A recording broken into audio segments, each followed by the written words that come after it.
সালামু আলাইকুম। আজকের এই ভিডিওতে দেখাবো পাখির চোখে নেত্রকোনা জেলার বিজয়পুরের চীনামাটির পাহাড়। বিজয়পুরের চীনামাটির পাহাড় বাংলার প্রাকৃতিক সৌন্দর্যের এক অমূল্য রত্ন হলো বিজয়পুরের চীনামাটির পাহাড়। এখানকার পাহাড়গুলো লালচে মাটিতে আচ্ছাদিত, যা দূর থেকে দেখলে মনে হয় যেন প্রকৃতি নিজেরই একটি ছবি আঁকছে।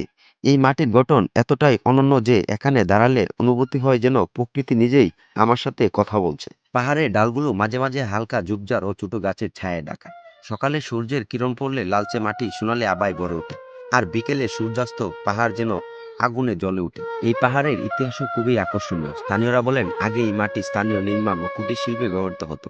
ধীরে ধীরে এই পাহাড়গুলো শীঘ্রই প্রকৃতির দৃশ্য নয়, বরং পর্যটক ও প্রকৃতি প্রেমীদের জন্য এক প্রিয় গন্তব্যে পরিণত হয়। এখানকার পরিবেশটা শুধু মনকে নয়, চোখকেও শীতল করে। যদি আপনি প্রকৃতির সৌন্দর্য খুঁজতে চান, শান্তি পেতে চান অথবা হালকা ট্রেকিং উপভোগ করতে চান, বিজয়পুরের এই লালচে পাহাড় আপনার জন্য এক আদর্শ স্থান।